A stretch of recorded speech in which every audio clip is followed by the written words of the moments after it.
Shalom Samoai, o maia, se o tātou Tapuaiga atu I le atua. Ua whetala atu Iesu ia te ia, wa o nei le ala ma le upumoni ma le ola. E le alu atu lava se tasi le tamā, pe a le ui mai a te au. Se o tātou te talo, mo le angang pa ia. Le atua lo mātou tamā, au sauni atu lo watu nu mo malo longa o le pō. Mātou toi afe atu I lau afio e toi whaafoi atu le vi inga, le whaane tanga ma le whaamanu. Ono lau tau singa alofa I le nei aso. Ai pa ngā lea, e ngau I mātou I le ola whaale anganga. O lea mātou te wala watu ai I lau afio. A fio mai oe ala lau lava angang pa ia. Mātou wofa atu nei sauninga. I nei ia whailea ma vi inga mo lau afio. O le mātou te talo lea. E ala atu ia Iesu ke viso lo mātou wali. Ma lo mātou whaole totas. Amen. Le a tātou pese atu I le atua. I le pese se lau whaasfuru ma le fitu. Se lau whaasfuru ma le fitu le pese. Le a tātou pese ai.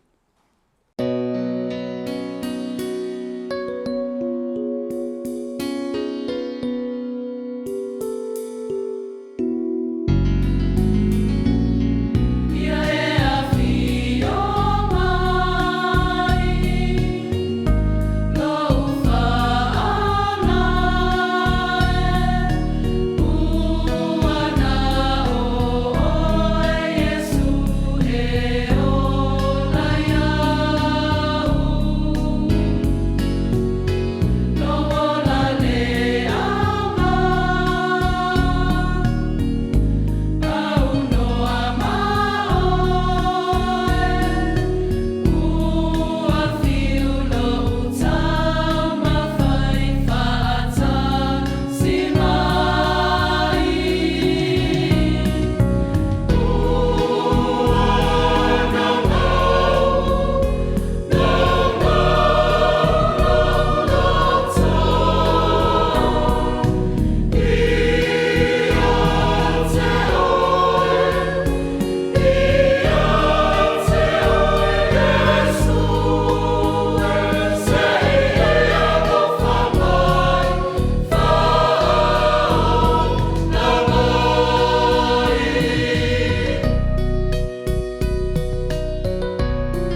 O le whaitawina o tusi pa ia. Tusi filfilia ma le whainga fau. Evangelia Ioane, alona mta au po sulfa. O le atatou whaitau ma le whai upo e wha. Se o atu whai upo e fitu. Ioane o mta au po sulfa. O le au whaitawina o le whai upo e wha o le whai upo e fitu. O fionga pa ia o tātou atua.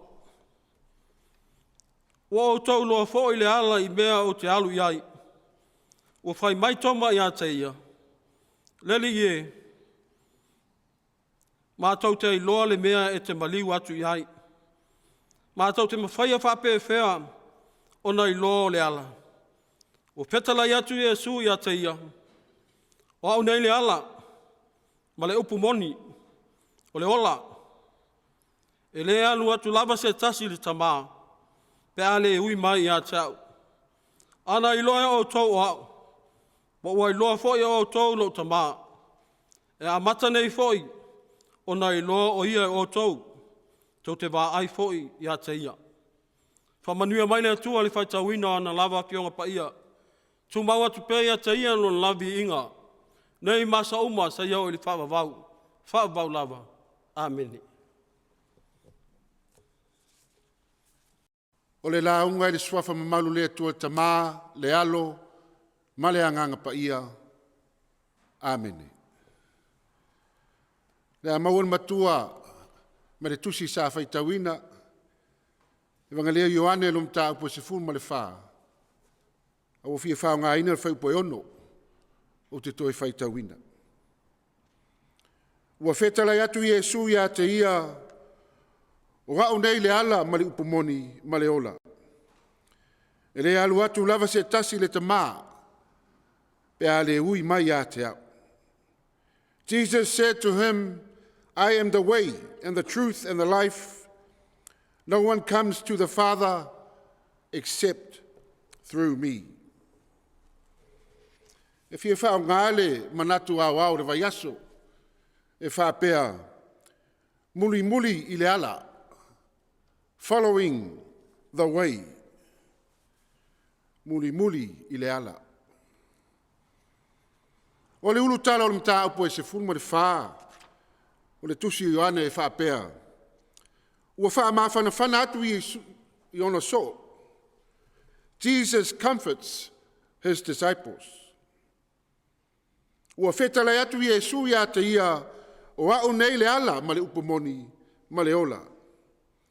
E le alu atu lava se tasi le tamā, pe a le ui mai a te a. O puia ua, whaima, matua, o se vāanga opu wha mawhanwhana alo tātou wali whaola, I rona au so. E le pō muli muli o le lātou mawhtanga, au sa auni atu Iesu e whtai ai, ma ona puapuanga. O upu mai se tai alofa moni, te pena ai rona au so, ma whai loia te I lātou, e le eise isi ala. There is no other way. E ui atu ai le tangata I le mālo o le atua. Ua nā o ia lava. O māsani foilo o tau whaafonga, ma tātou whaalongo. I le whaapunga le peona whetala Iesu. O au, I am. O au po o I am statements e fitu a Iesu na o le tusi lava Ioane o lo mawai. Whetala Iesu o au nei le areto o le ola. O au nei o le maala malama o le lalolangi. O au nei o le whaito toa o maa moe. O au le leo leo maa moe le lei. O au nei o le toi tū ma le ola. O au nei o le vine moni. O au nei le ala ma le upu moni ma le ola. E le alu atu lava se tasi le tamā. Pe a le ui mai a te au. O au nei e fitu. O loo whailo mai ei I tala I vāvenga ese ese. Uinga lo loto le fina ngalo o lofo le atua. Ma lona o mai mo le tangata anga sala. I ale ao na muli muli masava vali ai. Ina I uru fali le malo o le atua. O ala ia o le atua. Jesus said to him, I am the way and the truth and the life. No one comes to the Father except through me. O le tali atu Yesu le fesili atu o toma. Le li ie. Mātou te le iloa le mea te maliu atu iai. E mawhai ona whaapea ona mātou iloa o le ala. Talo whai a Yesu. O lea ua o i ona toi teimi. A lo fesili pea, ma fesili pea le au so. E tusa ma le nātua o na ngāluenga whaola. Iui o e levo na lātou mafuta. Ngā lulu e whātasi, ma militino whātasi. A o lea lava e fesili. E whaolinga mai sa muri lava ma le le mautonu. Muri ma le fefe ma le leai o se whautauta. Wale manatu ane le tele o aonga a Yesu, tele vāvenga. Mga luenga wha malolo sa o lato mori mau. Wa ai o lato mata. Wha longa ai o lato taringa. E o lava itala i le aso e tuuai o ia lo lato maftanga mafana. Ina ia whātaunu ina fina ngalo lona tamā o lona maliu. Ma lona toi tu mai. Ai peita. Sa muri lava ma le malama. Ma le masaro salo i o lātou loto. Fōlinga mai sa o lātou wha moe se tai e nā te whātua i lalo. Ma la avea i lātou ma le mālosi, ma le pule sa wā o le māloa roma.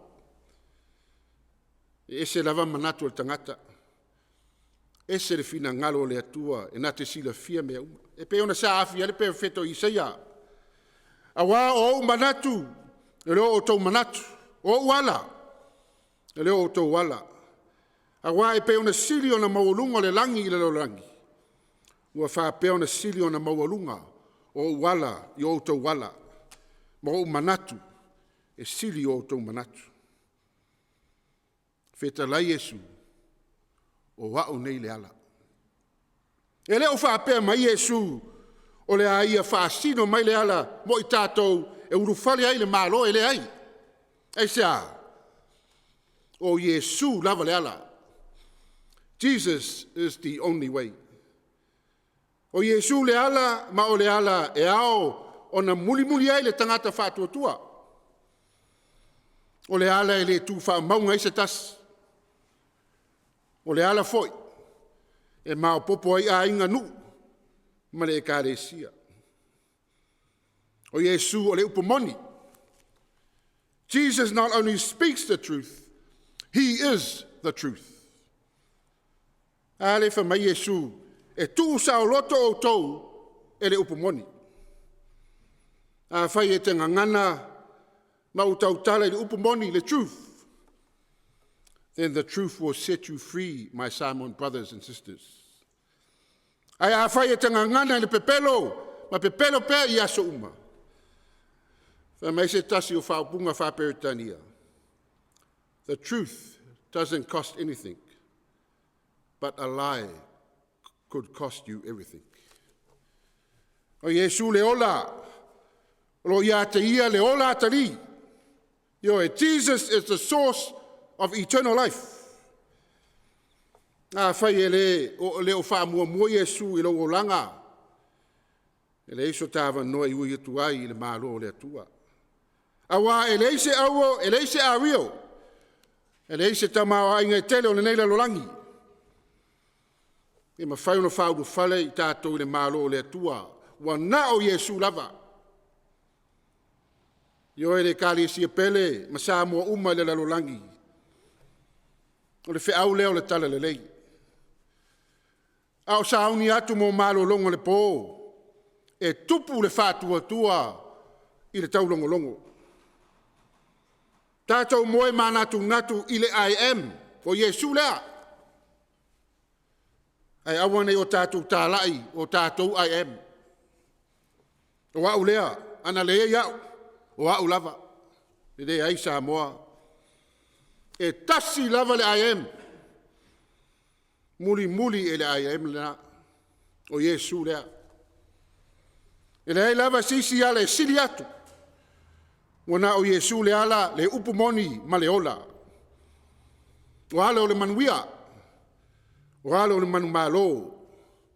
Tau tino le upumoni. Speak the truth. Awa o le upumoni will set you free. O Yesu le ola. Taria o ia ma le loto salemo. Ma le fatu o tua wha maoni. Awa o ia o le puna o le ola e wha vavau. O hala ia o le atua. O mae o na o mai le wha taitainga sili ala ia Yesu. O ala ifo e vanu, ma e maunga. Ai sumalia lo na taunu unga. O a tiute, o a tofi, fale atunu, fale malo, ma le kare sia, fa o ngā ala o le atua. E manuia o faiva, ngā lua e ma le wha maoni, ma le wha uta. Awane se tiri o fia i tātou i ala o ti Apollo. Ua tau muli ai tō tele i tuina naunga o lātou loto. Ua tele leo ese. Ua ngalo ai le vā malisi uso a ke visiano. Ua le eise fea avatai. Ma le fea lolo fae. Awa ua manatu faa sau sili tangata. E sili lava ona manatu. Ma ona longona ilisi. Ua se ese mai ala o ke viso. Sa whawai o tātou a inga nu atu nu ma le kalesia. Sa whawai lele ai o tātou a ngātu pulanga i tua āma mātua. Mo whai langi le wholaunga. Sa moai, e rea o ia le matapia le mānaia. O tua lalo le tale lei. Muli i ala o le atua. O ala o le manuia, o ala o le filemu. Ala o le whialo lo whai. Ala o le wha mangalo ai. Ala o le loto maulalo. Ala o le whelangulangu mai. Ma le whiawata.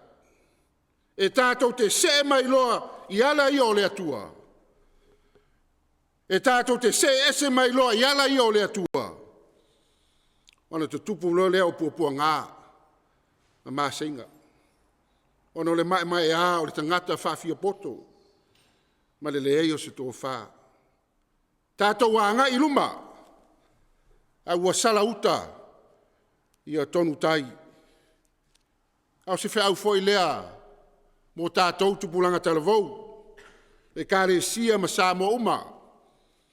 Muli i ala o le atua, tō anga e whaitauru tu spaia, tō anga i sauni ngā lotu. Tausi tu la fono o le atua, alo lofa ma fa alo i o tau mātua, ma tangata mātutua. Au na ma tautua, tau iwi ma whiringa. Ai awa le ole pai e, ma le wha longo ti ngā. La foa i ala se o le teknolosi. Ua tai se ma lama ti ai lo o tau ola. Ai wha au ngā ma le tatau. Au wā se manuia mo le lumanai. O aso nei waleanga. Sa vali le moa le ala. Awa le whaase se ina o tau e le poto le lalolangi. E ia whaiso wa ngā mo le atua. Whafofonga le wheta lai mai o Yesu mo i tātou ni Afiafi. O au nei, le ala ma le upomoni ma le ola, e le atu lava se tasi le tamā, pe a le ui mai a te au. Feta lai fo Yesu. O au nei o le toi tu, ma le ola, ioe. O lona mariu ma lona toi tu manu malo, ma le oti ma le tunga mau. Wa sao nia i Yesu, lo ta ala i malo. Ia manuia sa moa, ia o feiva whaale angunu, fai ngā malo, ai sili, whaale tala lei. Alo lofa tele atu i mātou uma, e whakasa Wainuiomata, mai le maunga Wainuiomata, mo o tau Samoa. Ia manuia le wholaunga le tau sanga, ma le alu atu mo le aso sa. Ono Yesu. Salam ma amene. Le tātou ifo ma te talo i le tua. Talo le whawhitai, talo le whātou i singa, ma mori o tātou manao i le atua. Tātou ifo ma te talo.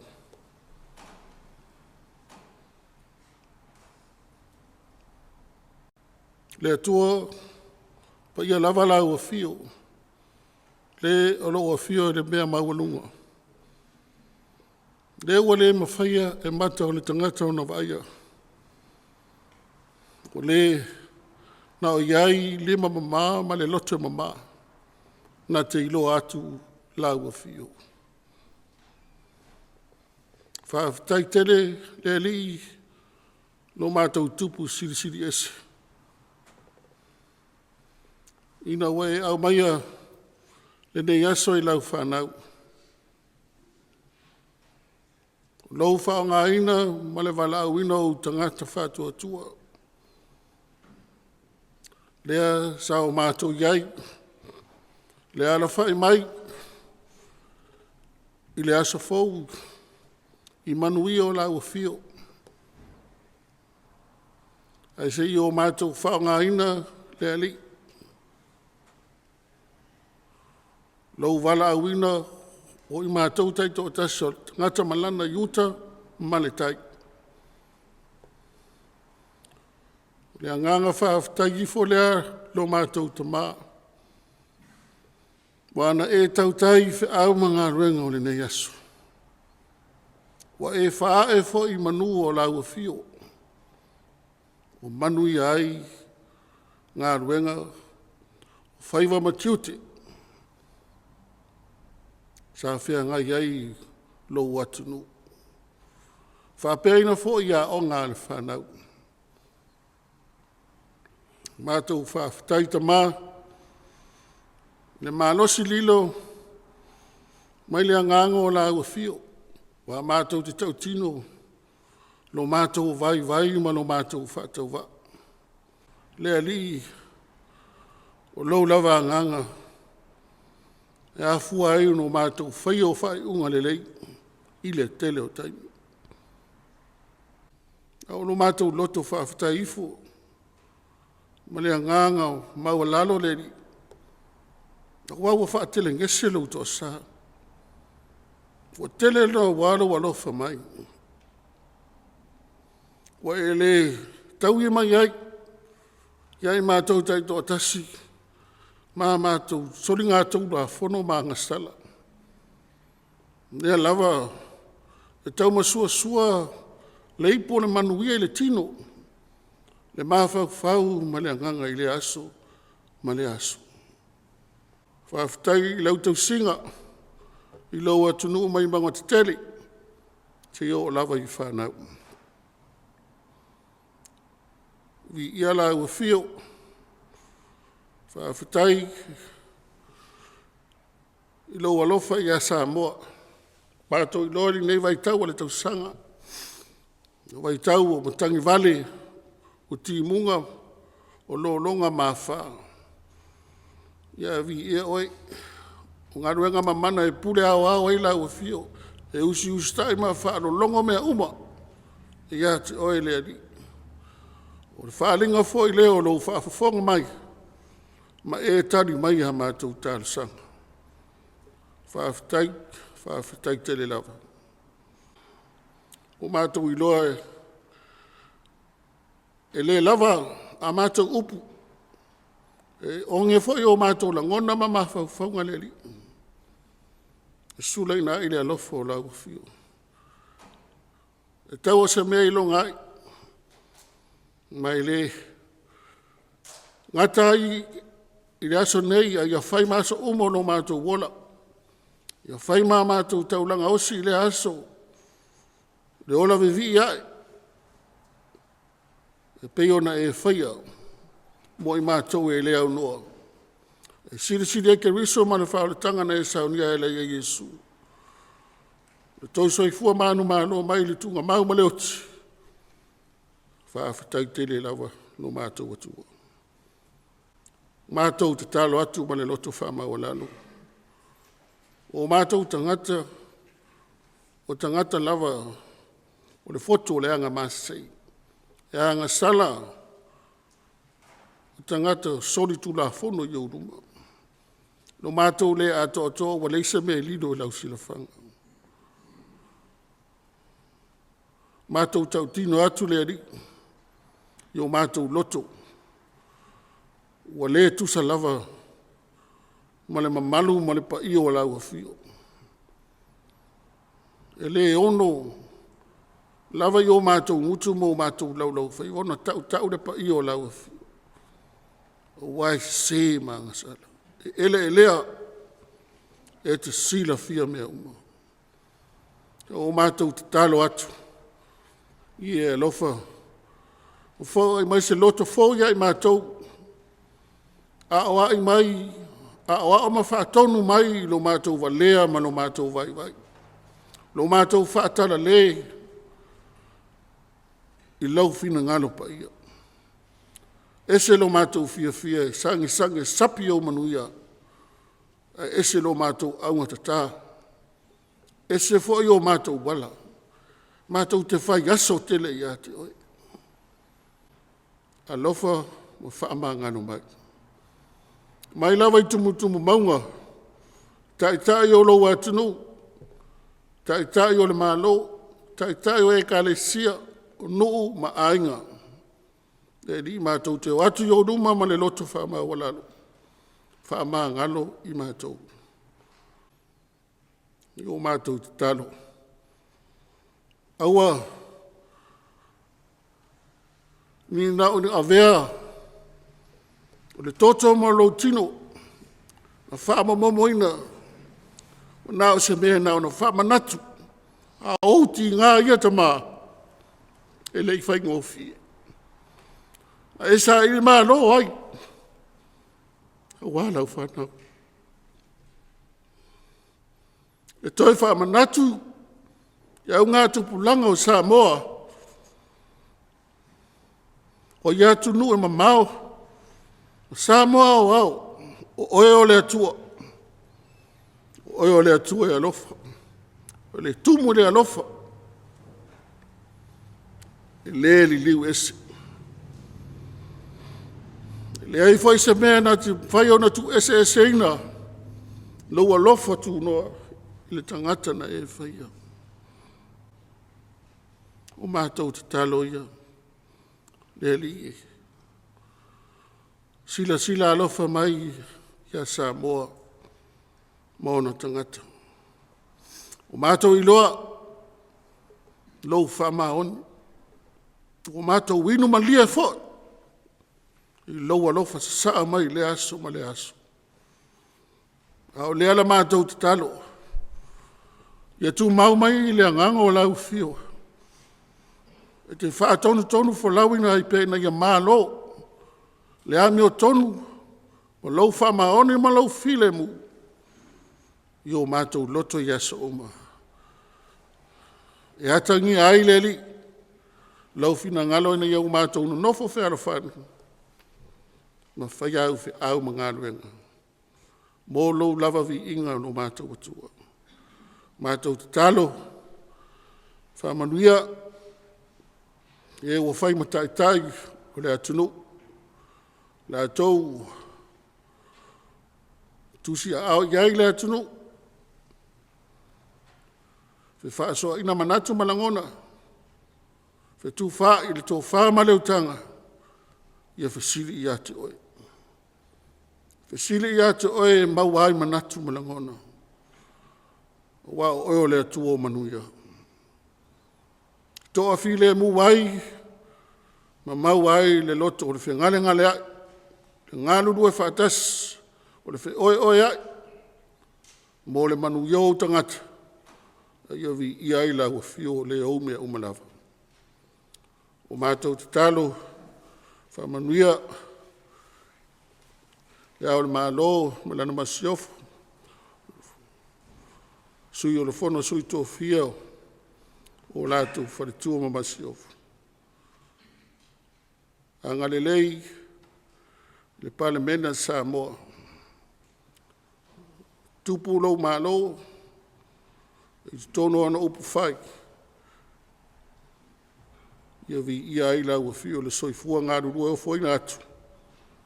Au ai, ne isa e dia i le tangata ni ona lava vi inga po ni ona manuia. Ai mo le manuia o e.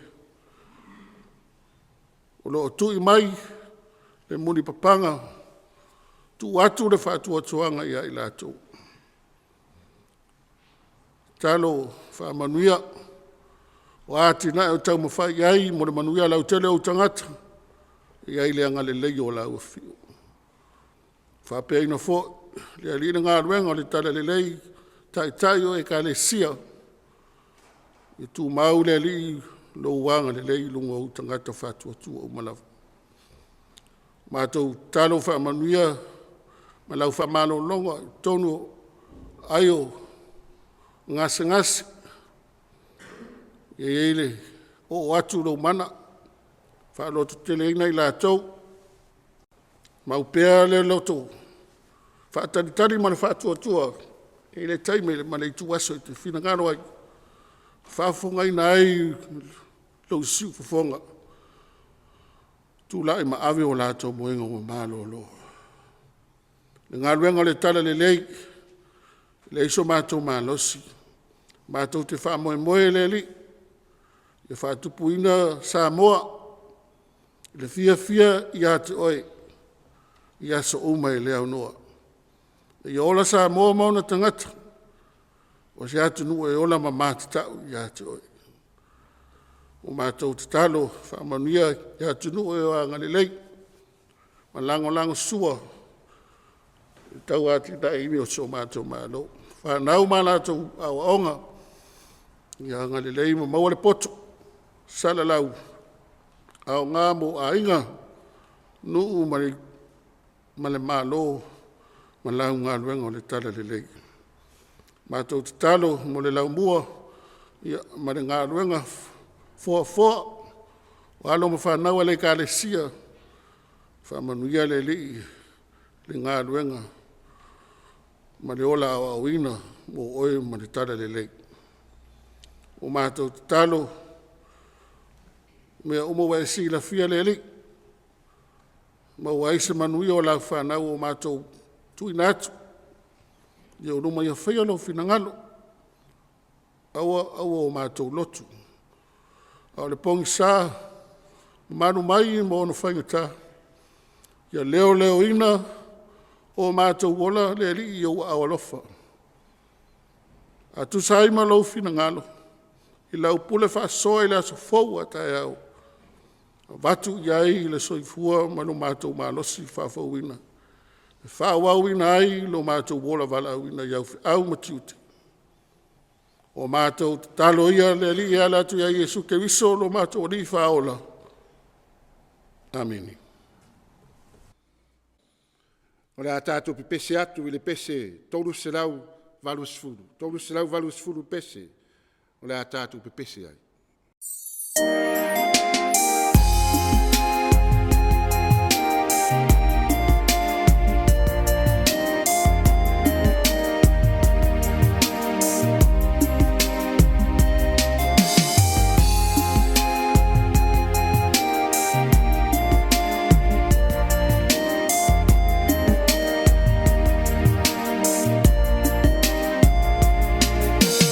Ia pai na sua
le tatalo whaamanuia.